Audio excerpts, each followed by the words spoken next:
bienvenue dans votre émission, La Réunion Lélade,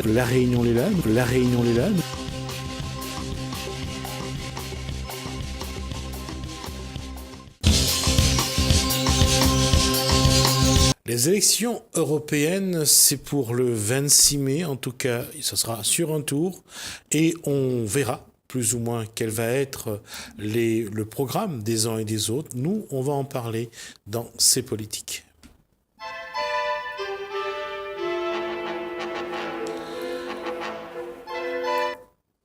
Et il est dans la course parce qu'il a besoin il a cet objectif de défendre les travailleurs à tous les niveaux. Bonsoir Jean-Yves Payette.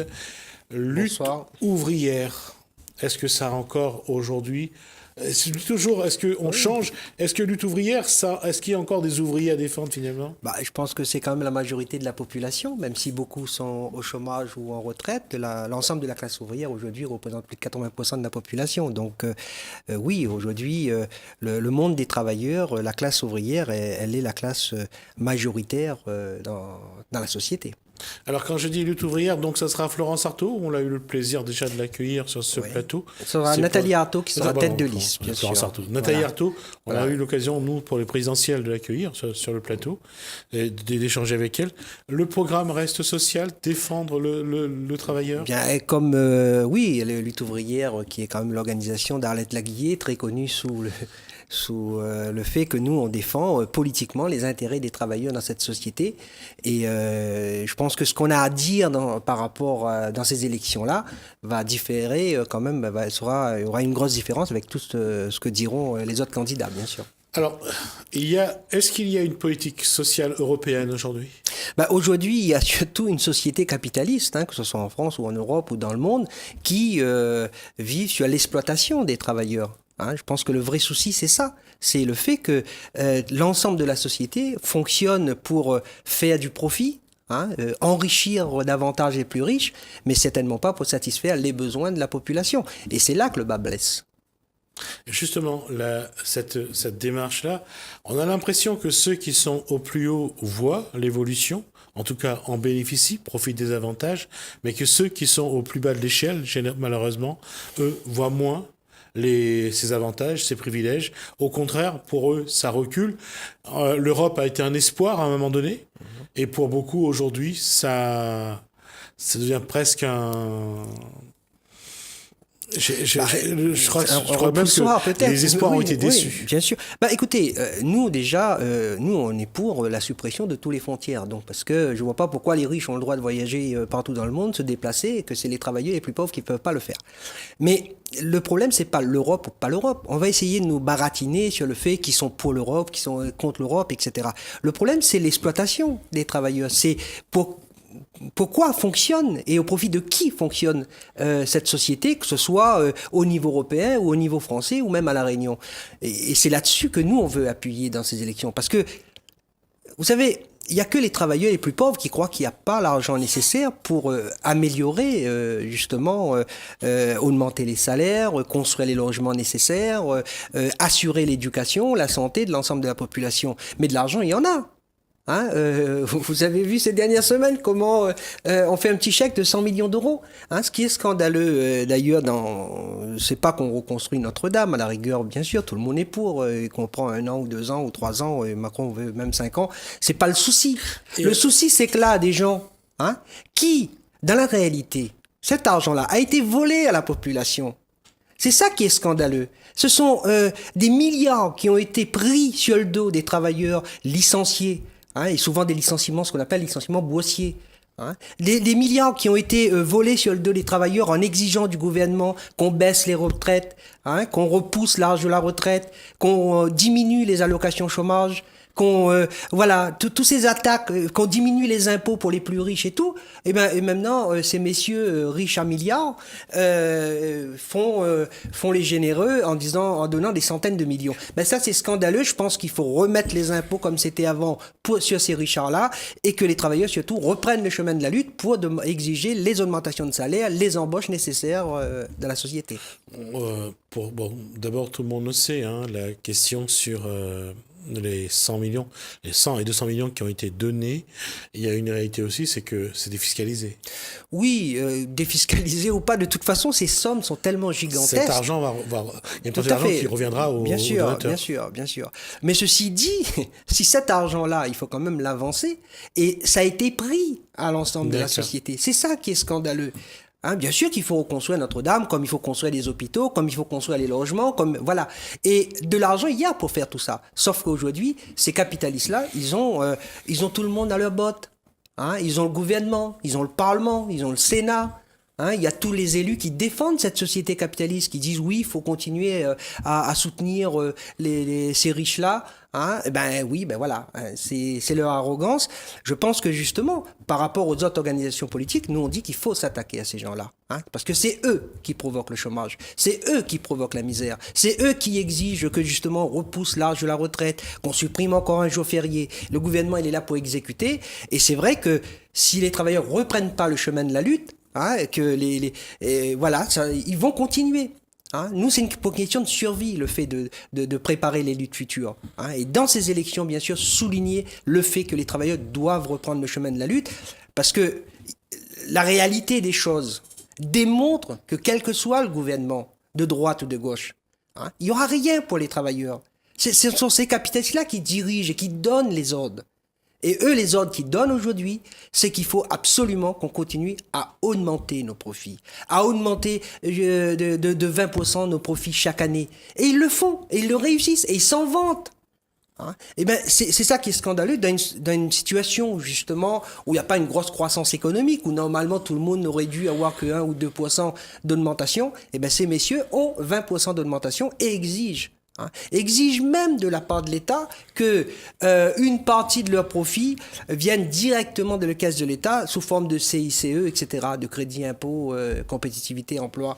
Eh ben, il y a eu des centaines de millions déversés à La Réunion. Des centaines de millions.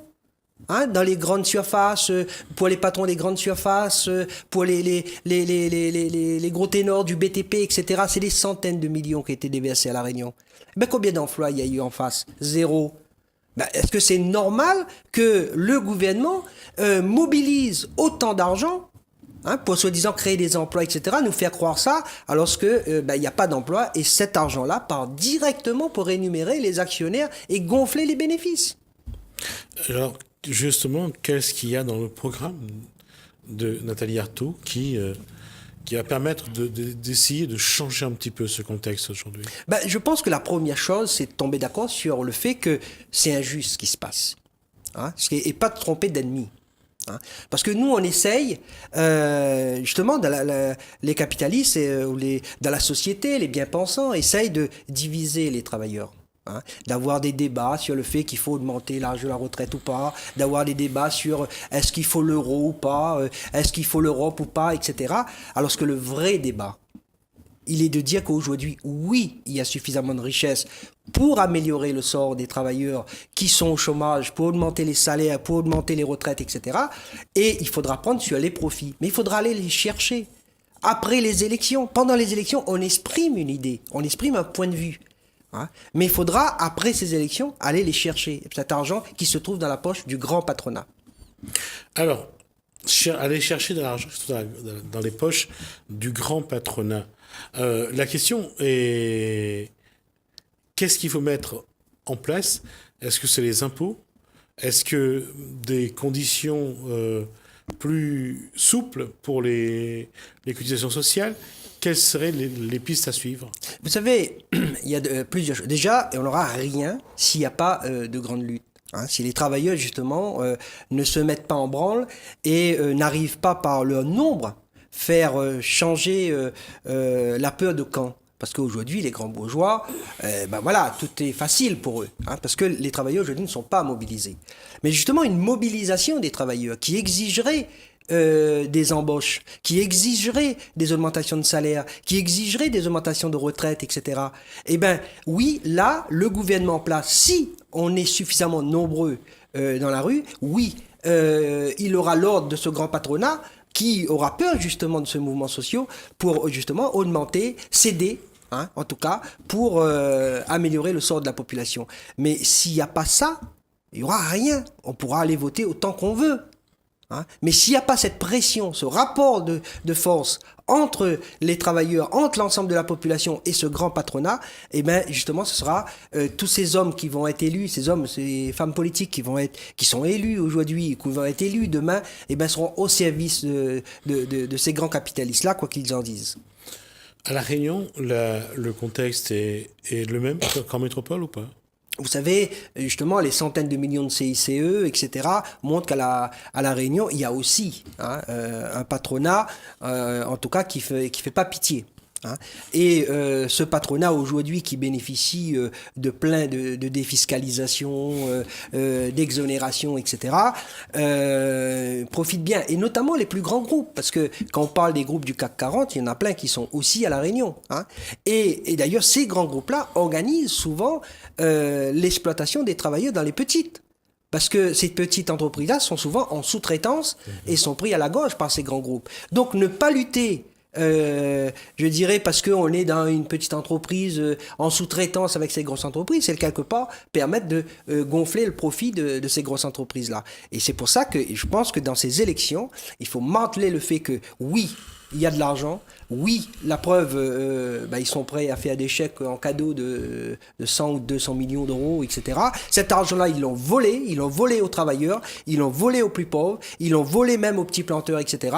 Et c'est pour ça que nous, ce qu'on souhaite, c'est que toute cette richesse créée par les petits planteurs, par les travailleurs, etc., eh ben, servent en priorité à améliorer le sort de la population et non pas le fait de continuer à faire augmenter les profits de ces grands groupes capitalistes. La question, depuis tout à l'heure, Jean-Yves Payette, c'est on n'est pas sur la production.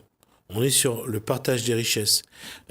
C'est ça l'élément essentiel qu'il faut mettre en avant. C'est-à-dire qu'aujourd'hui, il y a une mauvaise répartition des richesses. Il n'y a pas seulement une mauvaise répartition des richesses, il y a une organisation de la société qui est basée sur le fait qu'on produit pour faire du profit. Alors qu'il faudrait produire pour satisfaire les besoins. Et il ne s'agit pas seulement de partager les richesses. Il s'agit de dire, voilà, combien de personnes il y a besoin de logement. On a eu un rapport de l'abbé Pierre, etc., de l'association de l'abbé Pierre, pardon, sur le fait qu'il y a 30 000, un peu plus de 30 000 logements insalubres à La Réunion. Mais c'est un détail. Les travailleurs à La Réunion, du BTP, il y a la moitié des travailleurs qui sont au chômage. Donc on pourrait, si on voulait satisfaire les besoins, tout de suite construire ces logements nécessaires à la population. Sauf que le souci aujourd'hui, c'est que la société n'est pas organisée de manière à ce qu'on satisfasse les besoins, mais uniquement qu'on satisfasse les besoins de toujours plus de profit de la part des capitalistes. Donc on est sur un comportement et non pas sur pas sur un système économique. On est sur un changement de système économique, c'est-à-dire nous on pense sincèrement que le système capitaliste aujourd'hui est en bout de souffle. Il est en train d'entraîner l'humanité dans le gouffre. Avec que ce soit sur le plan du réchauffement climatique, sur le fait qu'elle n'est plus capable de faire progresser l'humanité aujourd'hui. Et aujourd'hui, si on ne passe pas justement à un système où on cherche à satisfaire les besoins, au lieu du profit, eh bien oui, la misère va continuer à augmenter et la dégradation des classes populaires, en tout cas, va continuer aussi à se dégrader. Ma question sur le comportement, pourquoi? Parce qu'aujourd'hui, quand les gens investissent, c'est pour gagner de l'argent. Oui, parce qu'on est dans une société, justement, le but, c'est de gagner, faire du profit. Oui. Et je reviens, c'est que on n'est pas une société qui vise à satisfaire les besoins. Dans ce cas, il faudrait revenir au fait que l'État doit être à la tête de tout, l'État doit être providence et faire du social. Il y a surtout le contrôle de la population sur tout ce qui se passe. Parce qu'aujourd'hui, on est dans une démocratie bourgeoise. La bourgeoisie nous permet aujourd'hui d'aller voter, etc. Mais c'est quand même la bourgeoisie qui domine. Oui. Voilà. Donc le problème aujourd'hui, c'est ce pouvoir que possède le grand patronat, ce pouvoir que possède cette classe bourgeoise-là. Eh bien, aujourd'hui, il faudrait l'enlever dans ses mains. C'est quand même pas normal aujourd'hui qu'on permet à 2 ou 3 personnes de décider, on va faire pression sur le gouvernement, on va utiliser le gouvernement pour aller vendre des armes, pour aller provoquer des guerres, pour aller provoquer des famines. C'est quand même pas logique. Hein. Tandis que si c'est la population qu'on demanderait, qu'est-ce qu'on doit faire avec ces milliards que possède l'État ou qui sont disponibles de la société, ben, je peux vous assurer que les gens diront, en priorité, il faudrait embaucher, créer des emplois dans la santé, construire les logements, satisfaire les besoins de la population.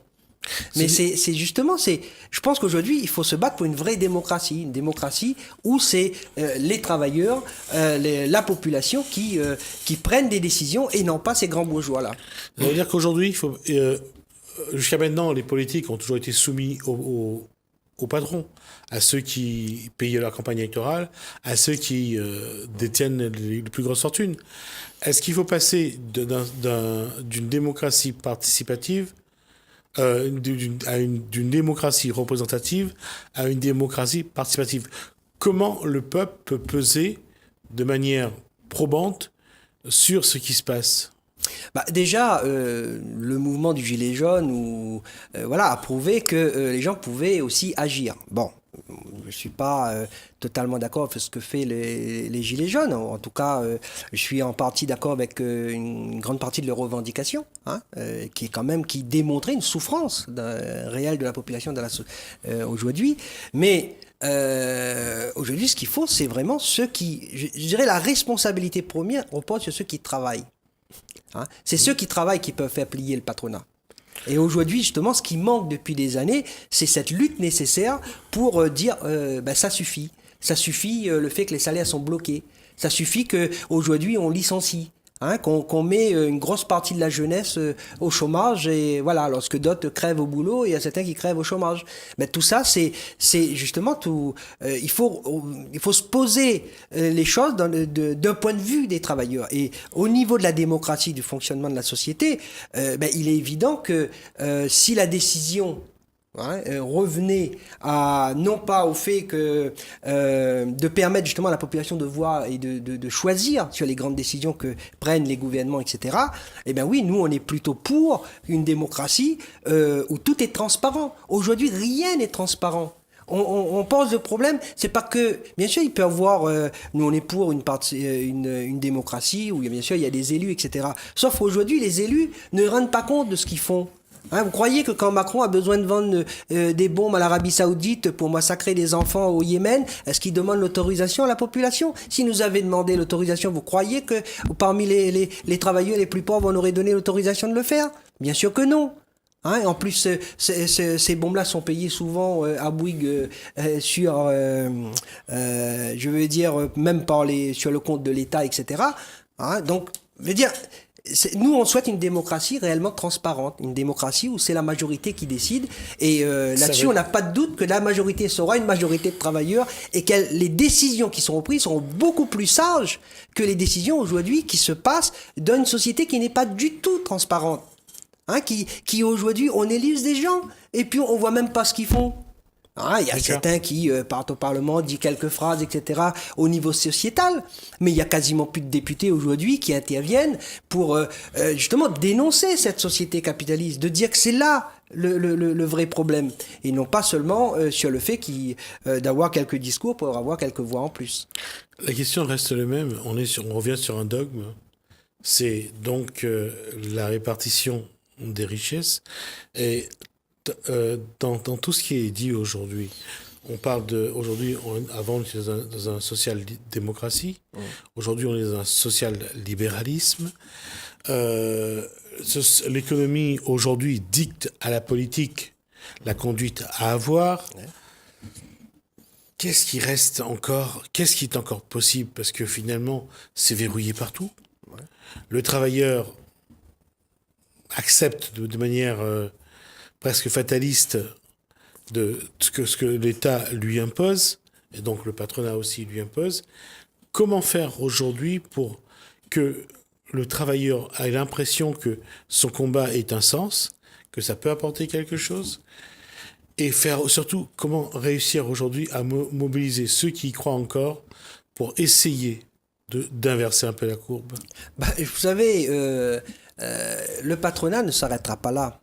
Hein, le grand patronat ne s'arrêtera pas seulement là. Elle va continuer à vouloir avancer, elle va continuer à vouloir écraser. à un moment donné, je l'espère, je suis même persuadé que ça deviendra tellement évident qu'il n'y aura pas d'autre choix que lutter contre elle. Hein. Et moi, je suis persuadé que dans les mois, les années qui viennent, justement, le mouvement du gilet jaune, etc., démontre que c'est pas vrai que de dire que voilà, les gens vont se laisser écraser sans réaction. Aujourd'hui, c'est vrai que la trahison de la gauche, en qui les travailleurs avaient confiance, a sans doute entraîné une démobilisation des luttes. Mais de toute façon, les travailleurs sont condamnés, s'ils veulent pas, je dirais, continuer à dépérir, eh ben oui, ils sont condamnés à lutter. Ils sont condamnés à remettre en cause le pouvoir de ce grand patronat sur l'ensemble de la société. Que ce soit le gouvernement, que ce soit les hommes politiques, quels que soient les échelons, aujourd'hui, ils sont tous à genoux devant ce grand patronat. La question revient, que si les travailleurs se mobilisent demain, est-ce que les individus qui seront élus, on le voit que aujourd'hui, ce qui manque, c'est un peu la légitimité pour un candidat, la crédibilité pour ce même candidat, pour représenter la classe ouvrière. Comment faire aujourd'hui aussi pour redonner confiance à cette classe ouvrière qui a voté pour beaucoup de candidats depuis des décennies et finalement se rend compte que rien n'a changé? Le problème, c'est qu'il y a la période d'élection où on exprime, comme je vous ai dit, une idée. Mais nous, on ne pense pas que l'élection va tout changer. L'élection, c'est un moyen de dire, voilà, moi j'utilise le bulletin de lutte ouvrière pour dire je suis dans le camp des travailleurs et je souhaite une société où justement, ce n'est pas ces grands bourgeois-là qui dirigent. Mais les choses vont vraiment changer quand les travailleurs vont justement exiger collectivement que ça fonctionne autrement. Parce que c'est que eux qui ont la capacité. Ils dirigent ils font fonctionner les banques, ils font fonctionner les grandes entreprises, ils font fonctionner les hôpitaux, les écoles. Si collectivement ils avaient cette conscience, justement, qu'ils ont les moyens de faire pression sur le gouvernement, et même de changer ce gouvernement, etc., de faire pression sur ce grand patronat pour faire que les choses changent, eh bien oui, la classe ouvrière, elle a cette capacité qu'elle n'a pas d'autre classe sociale. Alors, la première, donc pour vous, le premier obstacle à franchir, c'est comment trouver les éléments de langage, les mots, pour sensibiliser, mobiliser une classe ouvrière qui apparemment aujourd'hui n'y croit plus, puisqu'il ne va plus voter. Je ne sais pas si elle n'y croit plus. En tout cas, elle ne croit plus aux élections, ça c'est une chose. Mais je pense que, vous savez, ça se passe pas comme ça dans la tête des gens. Voilà, les gens, des fois, ils acceptent des choses intolérables, ok, et puis tout d'un coup ils se révoltent. Bien. Et l'histoire démontre que il y a eu des moments où on a dit tout est fini, et les gens se sont révoltés quand même. Et le grand patronat aujourd'hui pense que justement les trahisons qu'a subi les travailleurs, le fait que on leur a rabâché qu'il n'y a pas d'argent alors que les milliards débordent des coffres forts, qu'on peut pas faire autrement, qu'il faut accepter son sort, etc. Voilà. Et ça, à un moment donné, ce langage-là, il va s'arrêter. Et obligatoirement, il va y avoir des luttes. Et c'est quand il y aura ces luttes-là qu'il faudra se poser le problème de voir dans quel sens on y va. Et il faudra y aller sur les augmentations de salaire, sur les retraites, sur la satisfaction des besoins de la population dans la société, en logement, en éducation, en santé, etc. Mais sans ces grandes luttes sociales, c'est vrai qu'on est un peu démunis. Mais penser que la classe ouvrière aujourd'hui, parce que ces derniers mois, elle n'a pas mené réellement des luttes, n'a pas la capacité non, aujourd'hui, la classe ouvrière, elle a toutes ses forces. Elle a encore sa force. Il reste juste à la mettre en branle. Et c'est elle qui va décider de le faire. Quel va être le premier objectif pour vous dans cette élection? Qu'est-ce qu'il faudra faire en premier pour amorcer la pompe? Je pense que dans ces élections, il faudra continuer à dénoncer cette société et à expliquer justement que on ne peut pas vivre et survivre dans une société où les capitalistes exigeront toujours plus de profit. Ou le grand patronat devient d'ailleurs de plus en plus financier, qui se retire plus ou moins de la production, et qui devient en plus financier.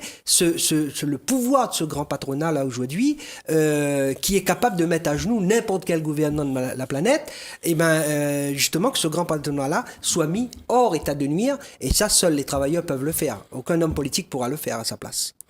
Merci Jean-Yves Payette, on arrive à la fin C'est moi qui vous remercie de cet échange. En tout cas, on aura compris que la parole appartient donc aux travailleurs, et ce sera donc aux travailleurs de décider pour cette élection européenne, mettre en avant, en tout cas pour vous, la liste donc de lutte ouvrière conduite par Nathalie Arthaud. Vous êtes sur la liste ou pas? Je suis 12e sur la liste, tout à fait. D'accord, une très bonne place alors. Oui, bon. En tout cas, on verra ce que ça donne. En tout cas, merci. Moi, ça ne m'aurait pas dérangé d'être à la 74e place à côté d'Arlette. Voilà. Ah, et tu vois, en plus. Donc, on aura l'occasion donc de vous revoir sur ce plateau. Merci Jean-Yves Payette. Merci à vous de nous avoir suivis. Bienvenue dans votre émission. Bienvenue dans votre émission. Bienvenue dans votre émission. La Réunion Lélal. La Réunion Lélal. La Réunion Lélal.